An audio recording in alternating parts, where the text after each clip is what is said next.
भगवान। भगवान सर्वशक्तिमान, सर्वज्ञ, सर्वव्यापी होता है। क्या आप सूर्य का उदय कुछ क्षण के लिए रोक सकते? या सृष्टि में कोई परिवर्तन कर सकते हैं? कृपया बताएं। दूसरे प्रश्न में उन्होंने पूछा है कि भगवान कभी मरा नहीं, मर नहीं सकता, मरना असंभव। फिर यहां आश्रम में इतनी सुरक्षा की व्यवस्था क्यों? मेटल डिटेक्टर से क्यों हमें गुजरना पड़ता है?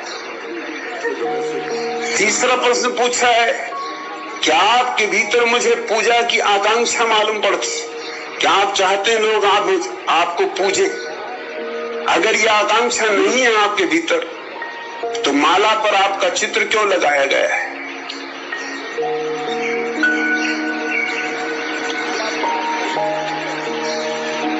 हंसराज विश्नोई ने जो भी पूछा है, इसमें एक भी प्रश्न सार्थक नहीं,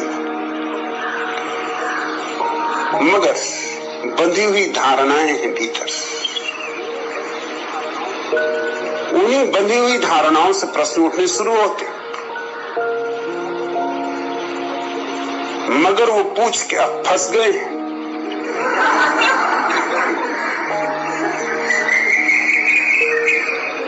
अब भाग ना सकेंगे। मुझसे कुछ प्रश्न पूछना हो तो सोच समझ के पूछना चाहिए।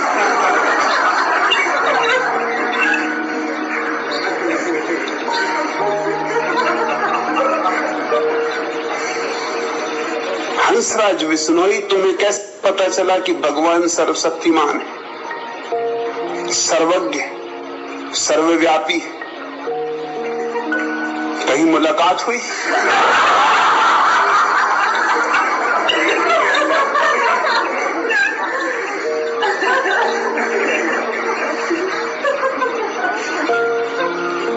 भगवान है भी, ये भी तुम्हें पता है? कोई प्रमाण है तुम्हारे पास भगवान के होने का? आज तक कोई प्रमाण नहीं दे सका है, और जो भी प्रमाण दिए गए सब खंडित किए जा सकते हैं। जरा से तर्क की जरूरत है, जरा सी बुद्धि की जरूरत है। अगर भगवान सर्वशक्तिमान है, तो हंसराज विश्नोई, तुम्हारा भोंदूपन कुछ कम बनाता? इतना तो कर देता, सूरज चाहे ना रोकता। थोड़ी बुद्धि तो देता। इतनी गरीबी है दुनिया में, इतनी बीमारी है दुनिया में, आधी से ज्यादा दुनिया भूख से मर रही है, और तुम कहते हो भगवान सर्वशक्तिमान। इसका तो मतलब ये हुआ कि वो इसी तरह चाहता है कि हो। ये भिखमंगे सड़कों पर, ये बिना दूध मिले हुए बच्चे, ये चारों तरफ फैली हुई भुखमरी और बीमारी और दारिद्र्य जरूर सर्वशक्तिमान भगवान का प्रमाण देता है। गजब का सर्वशक्तिमान है। ये लंगड़े लूले बच्चे क्यों पैदा होते? ये अंधे बच्चे क्यों पैदा होते? ये बुद्धि से रुग्ण बच्चे क्यों पैदा होते? तुम्हारा सर्वशक्तिमान भगवान इतना भी नहीं कर सकता? क्या तुम्हारे पास आधार है कि तुम कहो भगवान सर्वशक्तिमान है? और तुम तो यूं कह रहे हो जैसे कि बात बिल्कुल सिद्धि है, कोई शक शुबा का सवाल नहीं है, कोई किंतु परंतु नहीं है। साफ घोषणा है कि भगवान सर्वशक्तिमान, सर्वज्ञ, सर्वव्यापी होता है। अगर भगवान सर्वज्ञ है, ये दुनिया कुछ और ढंग की होनी चाहिए। ये सर्वज्ञ के द्वारा बनाई हुई दुनिया तो मालूम नहीं होती। सर्वज्ञ क्यों कैंसर बनाता है? क्या उसको इतनी भी अकल नहीं? क्यों क्षय रोग बनाता है? सर्वज्ञ को कुछ तो बुद्धि होनी चाहिए, जो सभी कुछ जानता है,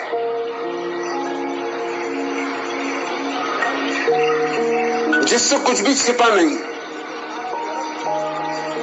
फिर ये सारा नरक जो तुम अपने चारों तरफ पा रहे हो, ये किसकी करतूत है? और तुम कहते हो भगवान सर्वव्यापी। हंसराज विष्णुई आए हैं हरियाणा से, मंडी डब्बाली हरियाणा।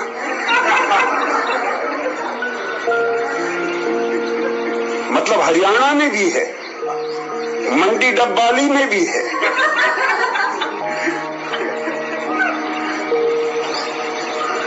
तो फिर यहां किस लिए आए हो?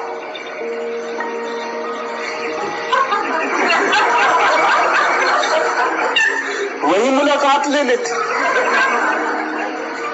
सर्वव्यापी है,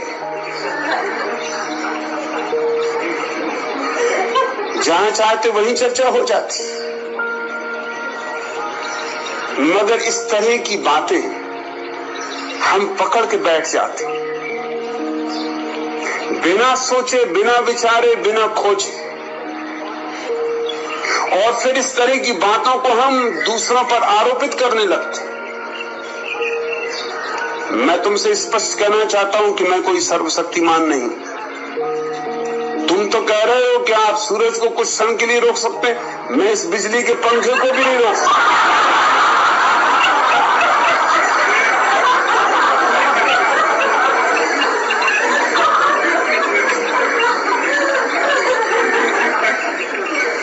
तुम पूछते हो क्या आप सृष्टि में कोई परिवर्तन कर सकते?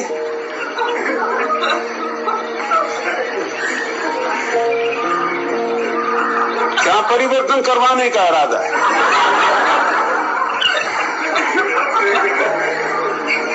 सर्वशक्तिमान ने बनाई ये पृथ्वी, ये प्रकृति। सर्वज्ञ ने बनाई ये प्रकृति, सर्वव्यापी ने बनाई ये प्रकृति। अब मैं कुछ भी करूंगा तो बिगाड़ी हो जाएगा, इसमें सुधार तो हो ही नहीं सकता।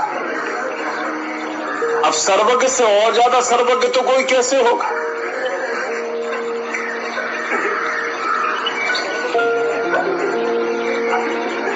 और तुम पूछते हो कि भगवान न कभी मरा, न मरा है, न मर सकता है। सवाल पहले ये कि जिया भी कभी? जिया हो तो मरता, जब जिया ही नहीं तो मरेगा कैसे? जन्मा कब? बात हमेशा शुरू से करनी चाहिए। अगर जन्मा हो तो मरे, जन्म के बिना मृत्यु तो नहीं हो सकती। से एक बात तो तय है कि जन्मा नहीं।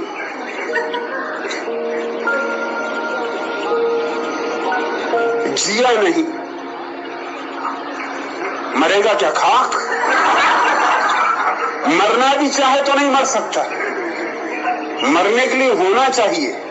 पहले तुम्हें सिद्ध करना पड़ेगा कि है। जन्मा, कैसे जन्मा, किससे जन्मा,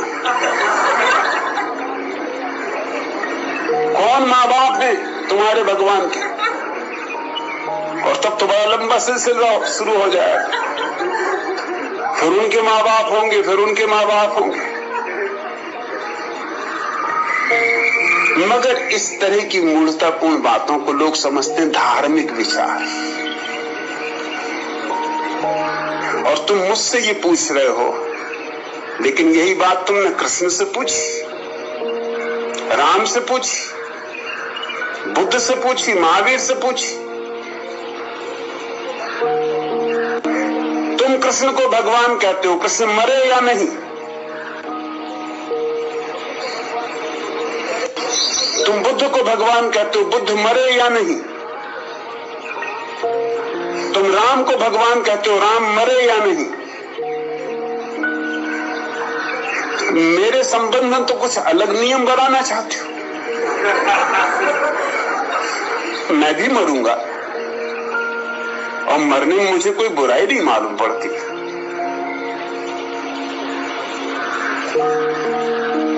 मरने का भी मजा लेना होगा। जीना और मरना एक ही सिक्के के दो पहलू, लेकिन बड़ा मजा यह है इस देश की बुद्धि की, जो प्रक्रिया है बड़ी दोहरी है। अगर राम का सवाल उठाओ तो राम भगवान, और तब कोई नहीं पूछेगा कि फिर मरे कैसे, और कृष्ण भगवान है, मरे कैसे? बुद्ध भगवान, महावीर भगवान, कोई भगवानों की तुम्हारे यहां कमी रही है? सब मर गए, उनमें से एक आध भी जिंदा है। जिंदा हो तो पकड़ के लाओ।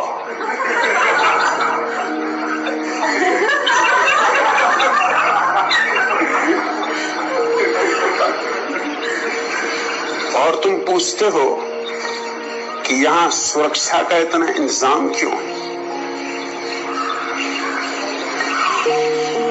सुरक्षा का इंतजाम कोई मेरी मृत्यु को नहीं रोक सकता है। मेरी मृत्यु तो होगी, सुरक्षा का इंतजाम भी रहेगा और मृत्यु होगी। सुरक्षा का इंतजाम किसी और कारण से,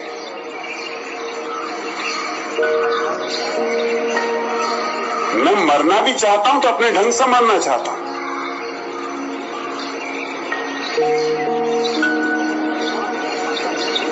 किसी बेवकूफ के हाथ से नहीं मरना चाहता।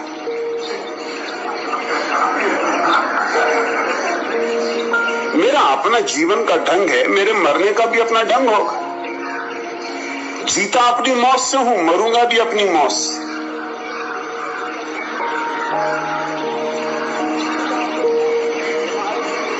कृष्ण की मृत्यु ही एक आदमी के पैर में तीर मार देने से। कृष्ण सोए थे, वृक्ष के नीचे विश्राम कर रहे थे, और एक शिकारी ने भूल से उनको तीर मार दिया। इस तरह मृत्यु हुई। बुद्ध की मृत्यु ही विषाक्त भोजन से। एक आदमी ने भोजन खिलाया और भोजन विषाक्त था। महावीर की मृत्यु ही पेचिश की बीमारी से। होनी चाहिए, ज्यादा उपवास जो करेगा उसका ये परिणाम होने वाला, पेट खराब होगा।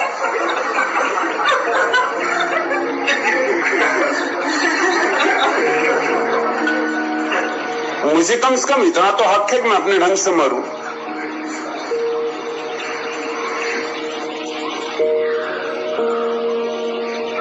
और तुम पूछते हो कि ये सुरक्षा, अगर आप भगवान है, सुरक्षा की क्या जरूरत? तो रामचंद्र जी धनुष्मान लिए चलते हैं।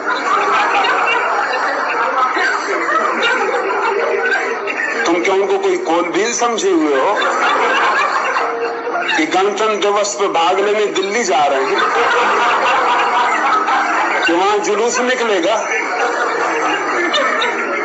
वो काहे के लिए हाथ में रखे हुए हैं धनुष्मान?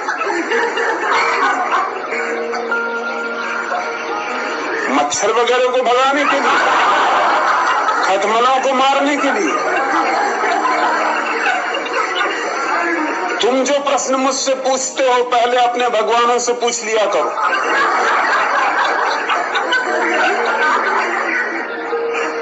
क्योंकि पहली तो बात यह कि हंसराज बिश्नोई, मैं तुम्हारा भगवान नहीं।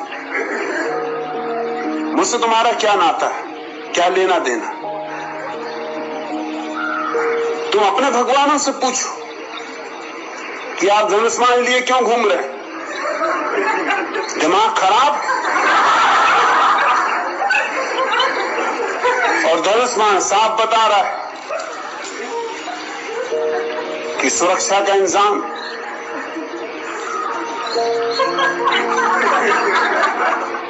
और कृष्ण ने जब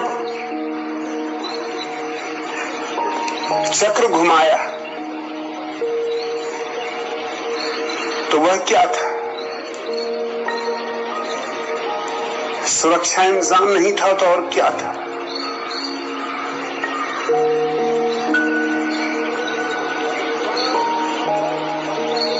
परशुराम जीवन भर फरसा लेकर काटते रहे लोगों को,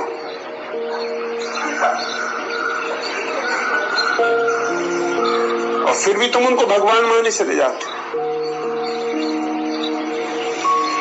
ना तो मैं कोई धनुष्मान लिए हुए हूं, ना कोई फरसा लिए हुए हूं।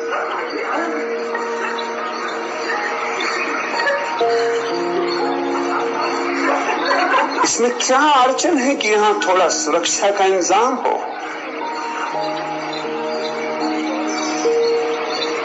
लेकिन तुम्हारे दोहरे मापदंड, अपनों को जिनने तुमको सदियों से संस्कार दिए तुम एक तरफ रखते हो, बचा लेते हो।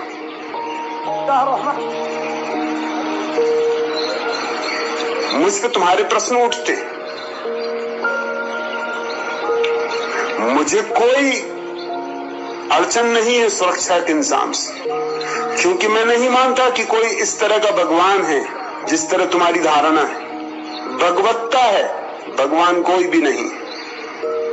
भगवत्ता एक अनुभूति है, और ये मैं जानता हूं कि आत्मा नहीं मरती, मगर ये जो सुरक्षा के लिए आयोजन है ये कोई आत्मा को बचाने के लिए आयोजन है भी नहीं। लेकिन शरीर तो मरता है, शरीर जन्मता है और शरीर मरता है।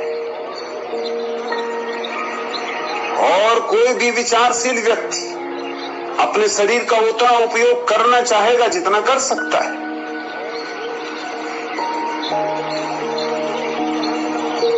मेरे शरीर से मैं जो भी काम करना चाहता हूं पूरा करना चाहता हूं। इस शरीर को बचाने की पूरी व्यवस्था होनी चाहिए, कोई कारण नहीं।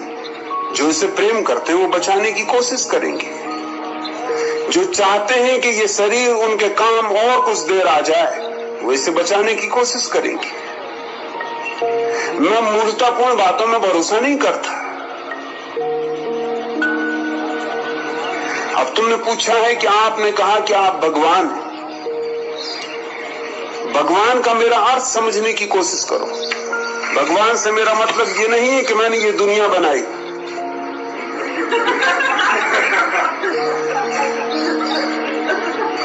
इस तरह की मूर्खतापूर्ण दुनिया में बना नहीं सकता।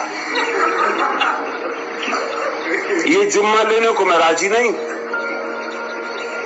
ये अपराध मैं स्वीकार नहीं करूंगा।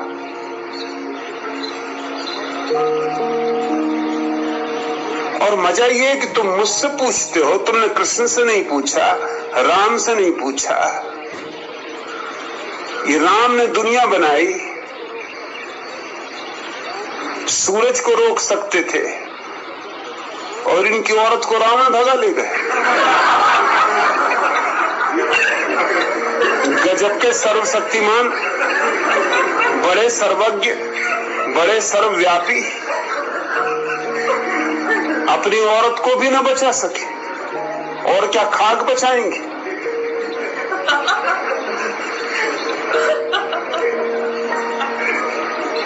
सर्वज्ञ हैं, सर्वशक्तिमान हैं, सर्वव्यापी हैं, और सोने के मृग को खोजने चल पड़े। बुद्धू से बुद्धू आदमी को भी शक होता कि कहीं सोने का मृग होता।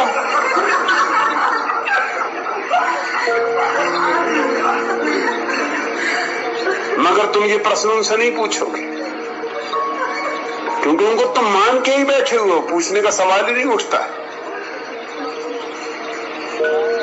और फिर सीता को लाया गया लंका से छीनकर,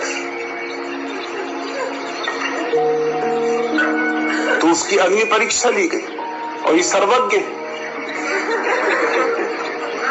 जब सर्वज्ञ हैं और सर्वव्यापी हैं तो उनके पति होना चाहिए कि सीता ने कोई भी ऐसा काम नहीं किया है कि उसकी अग्नि परीक्षा ली जाए। ये कैसी सर्वज्ञता है? इनको ये भी पता नहीं, इनको शक कि कहीं सीता भ्रष्ट न हो गई। ये पुराना दकियानूसी पति का दिमाग कहीं कहीं सीता का सतीत्व नष्ट न हो गया हो। सीता कहीं ज्यादा समझदार महिला मालूम पड़ती है।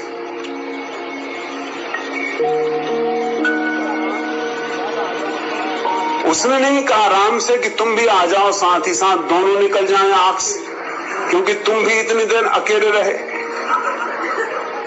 और कोई अच्छे संग साथ में रहे भी नहीं। अंदर बंदर न मालूम कहां कहां के रीछ भालू, पता नहीं क्या करते रहे, क्या हुआ क्या नहीं हुआ। और जब विवाह हुआ था तो साथ साथ गांठ बांध के चले थे, चलो इसमें भी गांठ बांध के गुजर जाएं।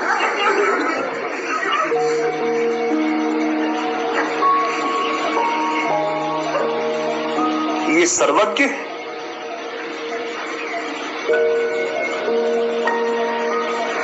और तुम कहते हो कि सुरक्षा की कोई जरूरत नहीं। और कृष्ण पूरी गीता में क्या समझा रहे हैं अर्जुन को कि लड़। अर्जुन कहीं ज्यादा ज्ञानी मालूम होता तुम्हारे हिसाब से, क्योंकि वो ये कह रहा है कि क्या सार है मारने मारने में।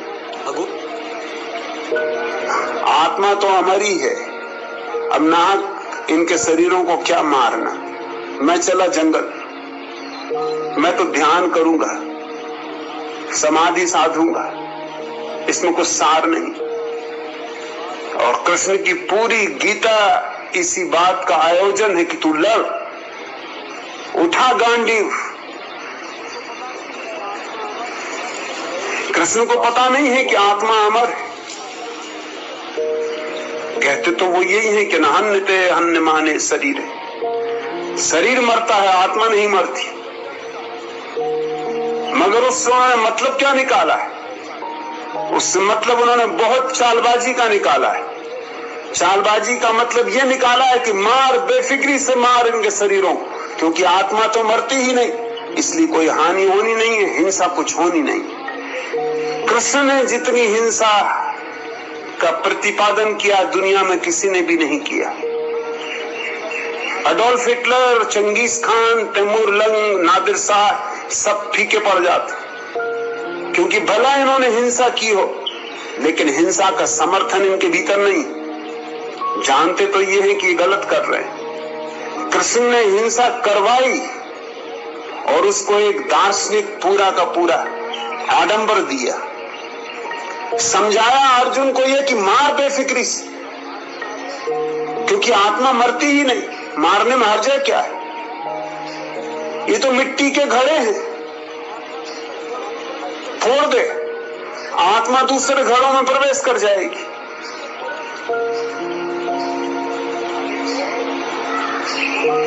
तुम इन सारे लोगों को भगवान मानते रहे हो।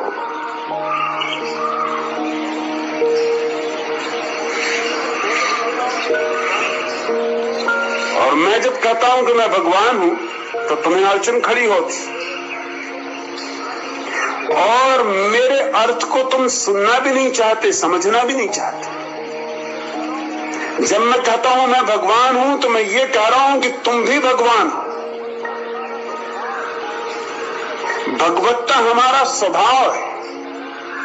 ये और बात है कि कोई पहचान ले या ना पहचाने। जो पहचान ले वह भगवान है, जो ना पहचाने वो भी भगवान है, लेकिन उसे पता नहीं होगा। कोई सोया है, कोई जागा है, मगर सोने और जागने वाले के भीतर एक ही चेतना का वास है।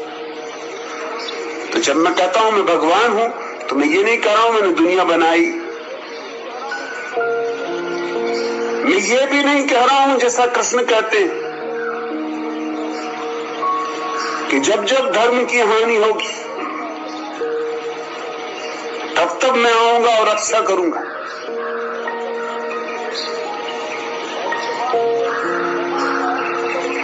पहली तो बात यह है कि जब वो पहली दफा आए थे तब कौन सी रक्षा कर ली, अब क्या खाक रक्षा करेंगे। सच तो यह है कि कृष्ण की मौजूदगी के कारण जितनी अमानवीयता और जितनी हिंसा उस समय हुई, अब अच्छा ही होगा कि वो दोबारा ना आए, कृपा करे। जब आए थे तब भी कोई रक्षा नहीं हो गई धर्म की, अब क्या खाक रक्षा कर लेंगे धर्म की आगे।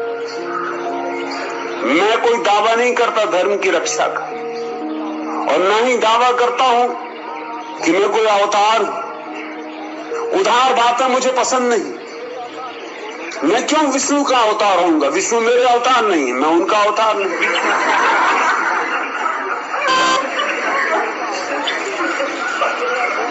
मैं किसी का अवतार नहीं हूं, मैं किसी की रक्षा के लिए आया नहीं हूं, मुझे किसी धर्म की रक्षा नहीं करनी है, मुझे तुम्हें किसी पाप से नहीं बचाना है।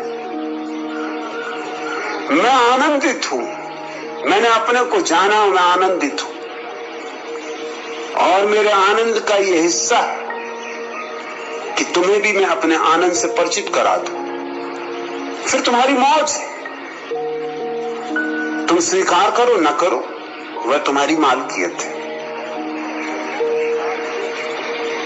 और तुम कहते हो कि आपको पूजा की आकांक्षा है। अगर मुझे पूजा की आकांक्षा हो तो तुम सोचते हो मुझे कोई अड़चन है? रोज पूजा करवा सकता हूं, रोज फूल चढ़वा सकता हूं, रोज आरती उतरवा सकता हूं, इसमें अड़चन क्या है? पत्थरों की आरती उतर रही है तो जिंदा आदमी में क्या अड़चन है आरती उतरवाने की?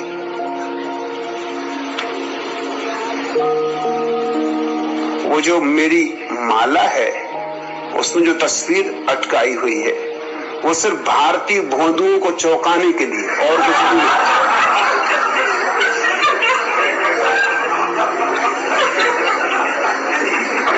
एक मजाक है और कुछ भी नहीं। लेकिन मजाक को समझने के लिए भी थोड़ी बुद्धि चाहिए।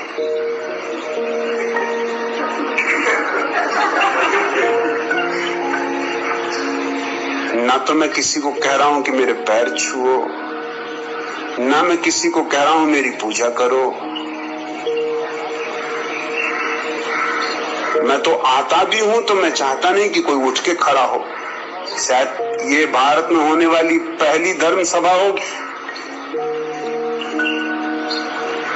जहां आने पर गुरु के शिष्य बैठे रहते। तुमने कहीं कोई सभा देखी जहां गुरु आए और शिष्य बैठे रहते?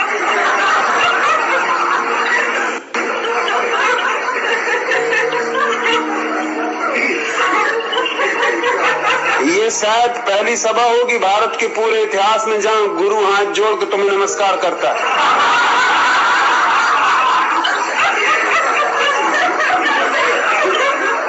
क्या पूजा, किसकी पूजा? मगर बंधी हुई धारणाएं लेके आओगे तो अड़चन होती, और बंधी हुई धारणाएं लेके आ जाते हो तो वंचित रह जाओगे उससे जो यहाँ घट रहा है। यहाँ बहुत कुछ घट रहा है।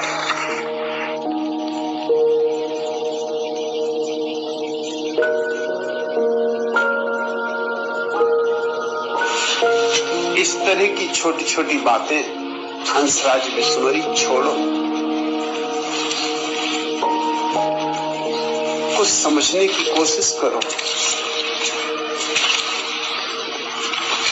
यहाँ एक मंदिर नहीं बन रहा है, यह तो एक मधुशाला है। यहाँ न कोई आराध्य है न कोई आराधक।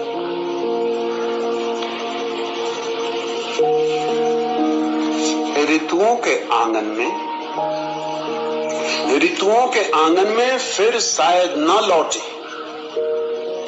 आओ आओ प्राणों से यह पाहुन क्षण जी लें। क्या भरोसा कल हो न हो। ऋतुओं के आंगन में फिर शायद न लौटे। आओ प्राणों से यह पाहुन क्षण जी लें।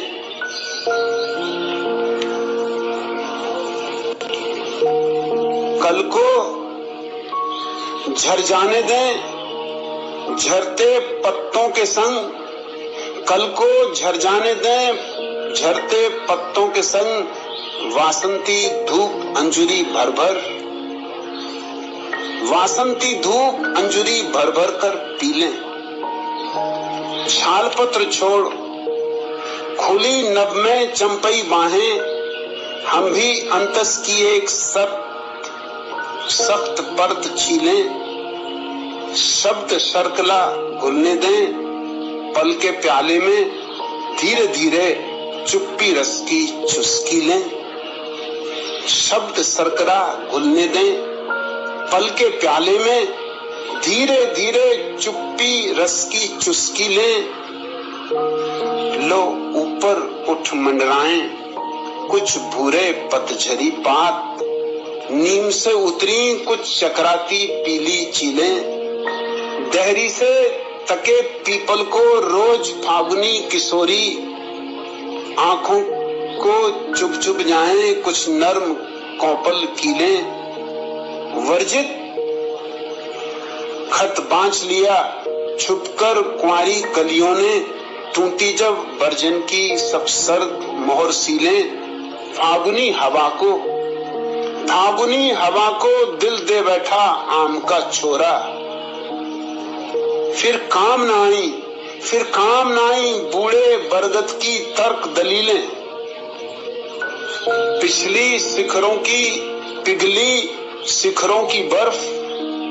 लौटे पाहुन पाखी समाधिस्थ आंखों सी हुई शून्य शांत झीलें।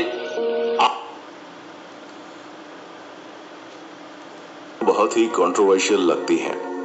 जब राजा महाराजा जीते उनकी शान में न जाने क्या